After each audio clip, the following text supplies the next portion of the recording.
and Sheffield United.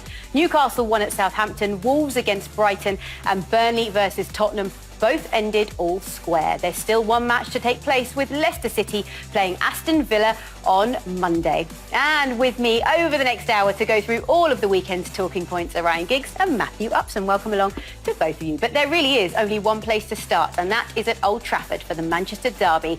Now, there was contrasting team news as well for both sides.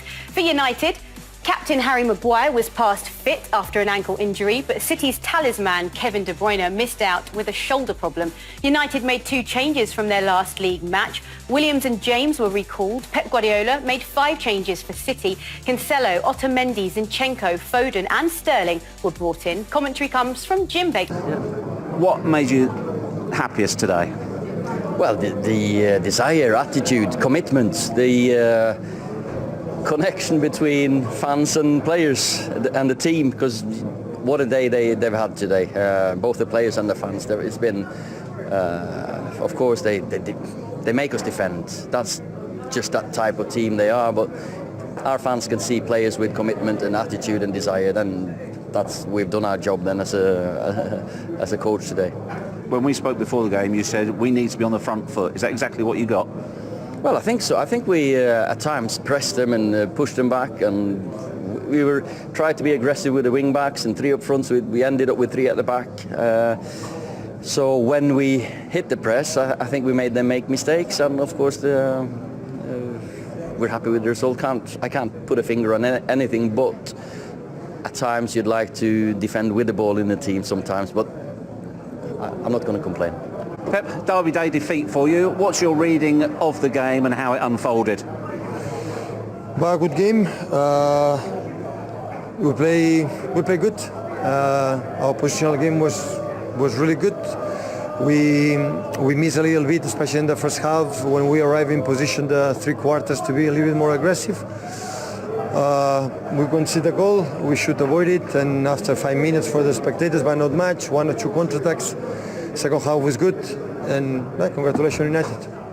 Were you better in the second half, do you feel? You seemed sharper in the second half. Well, we're a little bit more aggressive, yeah, but in terms of the way we play good in both sides.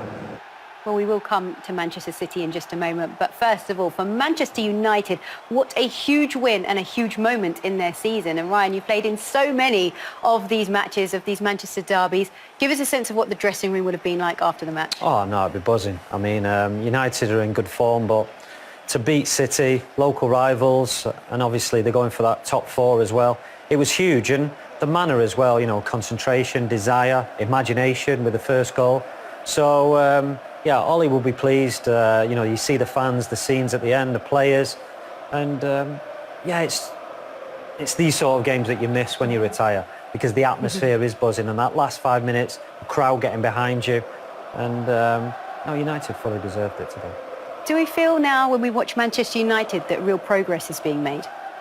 I think this match signifies that a little bit. That's why I think, OK, it's a derby win, but also it just ramps up the belief, I think, around the club that they are getting back to the club and the team that they have been in the past, and that for me is more important than just the Derby Day win. How much credit needs to go to Ollie then for his tactics today and the way he set up? Huge credit. You know, he changed the system. Principles still say the same, but yeah, he left Scott McTominay out, started with Dan James. So a couple of changes from last week where I thought they played really well against Everton, especially first half. So no, Ollie deserves all the credit. Obviously, Fernandes has come in and been a revelation. He's lifted the play. So, no, both Ollie and the players deserve, you know, a lot of credit. And it's incredible, Matt, that one player can come in and can actually have such a big impact, because we've seen it since Bruno Fernandes has been in the side. Yeah, it's so interesting to see, isn't it? And it's a player that maybe United haven't had that style of player for a little while. And we were talking earlier about how the team have to get used to him. He's making so many good runs. He's popping up in areas, especially when the ball's wide. His timing in arriving in the box has been superb since he's been at the club. It's just a matter of using him enough and the players finding him with the ball. Yeah, and it's one thing talking about a big signing, and it's another for that player to actually deliver, and he certainly has so far. And if we look at Manchester United's last 10 results, we have seen progress because they're unbeaten in 10. They've kept 8 clean sheets as well. That must be quite good for you to look at, considering at the start of the season there were lots of question marks over Man United and where their season was going. Yeah, and Bruno Fernandes has been part of 8 of them games. But yeah, the defence has obviously been really solid. And I don't think yet United are that sort of team where you can outgun teams where you score 2, we score 3. They might do the odd game. So it's even more important that they have clean sheets and they have that foundation and that foundation to build upon. And then when they do go ahead and they have got a clean sheet, they're devastating on the counter-attack. And clean sheets are such an important part, aren't they? It's huge. It is your foundation. It's what you build off as a team. And if that's right, then everything else can flow and flourish around it. But there were some individual stand-up performances today. I thought Wan-Bissaka was absolutely superb against Sterling, and Harry Maguire as well. Such an imposing figure, and his mentality, his body language before the game at the start. You know, when he didn't have the handshake, he kind of marched straight past the City players, didn't even look at them, was very focused on what he wanted to do, and you know that showed in the game. How much has Harry Maguire and Wan-Bissaka improved throughout the course of the season? Do you feel like they've made progress? I feel like they've, as the team's got better, so have they. Or it's the other way around. As they've got better, so has the team. They affect each other. And I think the confidence has got better, the belief that they can play. And having 8 clean sheets like that, I mean, that's some achievement. And I think what's been overlooked as well, Harry Maguire, since he's been permanent captain as well, that's a big ask. You know, for a new signing to come in and to take that role upon, it's a huge role, and he's done it seamlessly. And you know, he's just grown into the role and got even better. And you'll know, as a centre half, if you're calm on the ball, that goes right through the team, and you have that stability, just like a goalkeeper, and it just goes right through the team, and that's what's happening at the moment.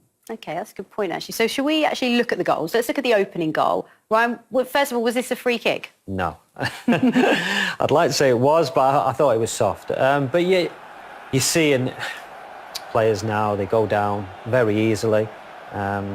Mike Dean maybe thought that he's gone through the back of him, but I thought it was soft. And you usually see the reaction of the players. OK, Bruno Fernandes has gone down, but no one else has really appealed. I think it is the only thing that the referee's thought is that he has gone through the player to get the ball. Even though there was barely any contact, I think the referee from his position just felt that he went through the back of him, and Bruno Fernandes, you know, did well to buy it, really. The referee, he bought the dive that he made. OK, well, let's look at the goal itself. And I know you were having a big debate on Matchday Live about whether this is off the training ground or not. What do you think, Ryan? Yeah, I thought it was. Well, for these reasons. I know that City, they like that high line, and also what your centre forward not doing in the box. So I also, you know, could understand if they've just seen it, because they are, you know, Fernandes is a smart player, and they've just seen something, Aguero as the defender, so maybe they've seen that. But I just feel that it has come off the training ground, maybe something they've worked on, and yeah, a little bit of a double hit there, which maybe has deceived Ederson, but Ederson in the past would save that. The reaction time from Fernandes chipping the ball to the movement of Martial, for me, was too close. It was too perfect. Yeah. So I think if it was just off the cuff, I don't think he'd have been able to play it as easy, because Martial just all of a sudden sprints. He looked disinterested, and then bang, he's gone. So I think to be able to react in that way, he must have known that it was going to happen, you know. So I feel both in agreement here. I feel it was a training ground move, personally. Should Ederson have done better, though, Matt? Yeah, but like Ryan said, I think it ricochets off the shin.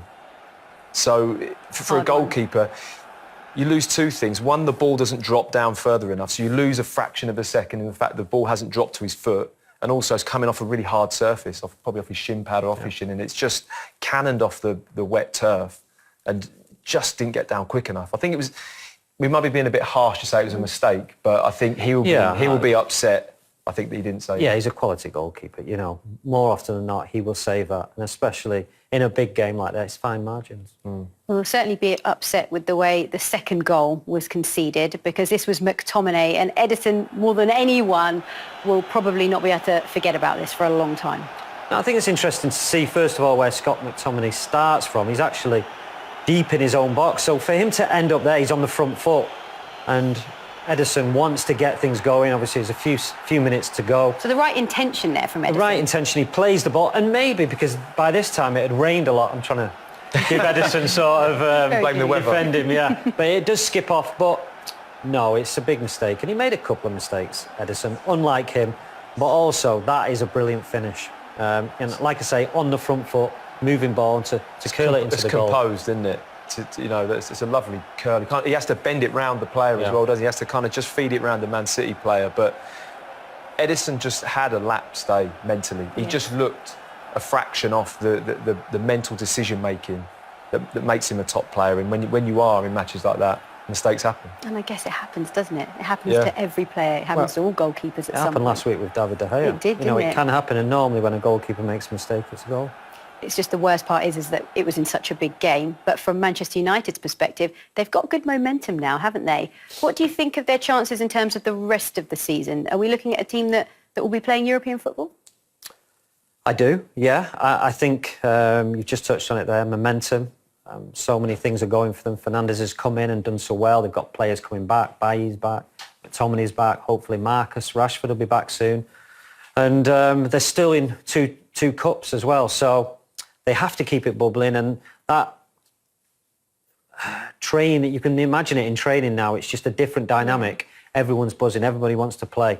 And competition for places will be there. So it's just what Ollie wants. And at this stage, whether you're trying to avoid relegation or you're going for Champions League, momentum is huge. It's always great when you're winning, isn't it? But then for Manchester City, on the other hand, things have taken a strange sort of turn. And you both mentioned that Edison is not at his best. Is that a reflection of the wider team? Because we're not seeing City at their best, are we? No, I don't think they're at their best. I feel his team selection today, especially across the midfield, it was very similar. The players have offered the same almost, very technical, like coming to feet a lot.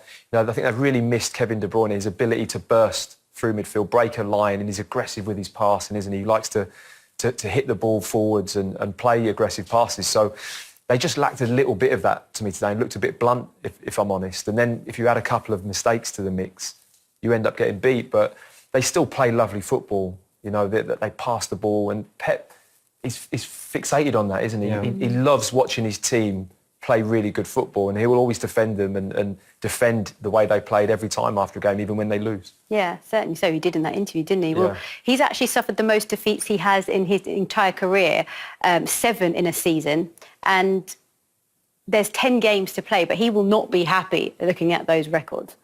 No, and I think a big part of that is the defence. Fernandinho's done great, but missing Laporta, obviously, Company leaving, they're big players to miss. And the way that City play, they play